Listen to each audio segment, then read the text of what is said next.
Perfect.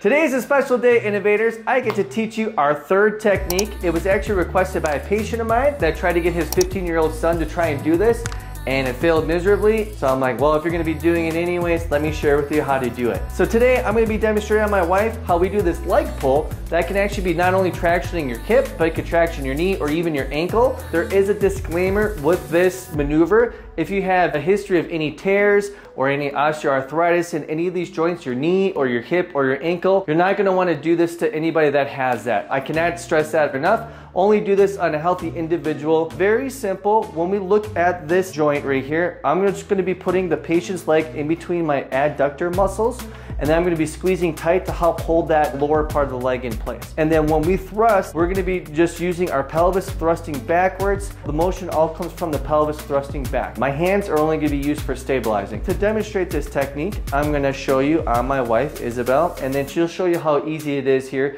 in a minute when she does it on Dominique, our chiropractic assistant. When we adjust for thrusting on the knee or the hip, it all depends on where you put your hand. So above the knee for the hip, below the knee for the knee itself. As you set up the patient, you're gonna wanna also be above this ankle joint right here, because if you're on it with your adductor muscles, your inner thigh muscles, and you thrust, you can actually cavitate the ankle by accident, which is not what we're going for here. The pulling does not come from the hands. I must stress that enough. It comes from the thrusting of your hips going backwards. So that's how we get this release inside the hip. So you're gonna wanna go a couple inches above that ankle, squeeze tight, put your hands below the knee for the knee adjustment, and then thrust back like that with your hips. Everything's being led by your legs and your pelvis, just thrusting back like that. That's the whole motion itself. If you want to go for the hip, you're going to go a little bit above the knee like so, and it's the same technique. Okay, just make sure you protect your lower back and thrust like that as well. It's a really simple technique. It's going to take some practice. You're going to need to practice this quite a bit, only because it's an unusual motion at first, the thrusting motion. As soon as you get it down and you do it a couple times, you're definitely going to be able to get that momentum going enough to actually help the person you're wanting to help. Leg. Pull it up inside. Okay, hold on, and squeeze the legs, right? Go, yep. So you're gonna squeeze to hold it tight, stabilize below the knee, and you're gonna thrust back with your pelvis going backwards. Yeah, just like that. Did you felt anything? A little bit? Yeah, so then just try it again.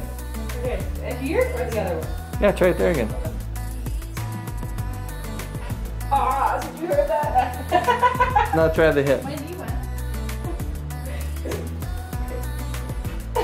How was that, Dominique? That's great. Did a good job. Great. Now the other leg. Now go for the hip on this one. I feel like I'm squeezing your leg so much. That's what you're supposed to do. Yeah, That's what it's supposed to feel like. I think a little bit. Okay, good. Yay! Just perfect. Practice, definitely practice. So there you have it. That's how you can actually do very light thrusting motions to actually help traction out these joints, to help get some relief for somebody that you know or you care for. You know, if you like this or you want to see other techniques, please leave a comment in the comment section below. Let us know what you think of the video. Please like and subscribe, and we'll see you in the next video, and keep it cracking. Are we good?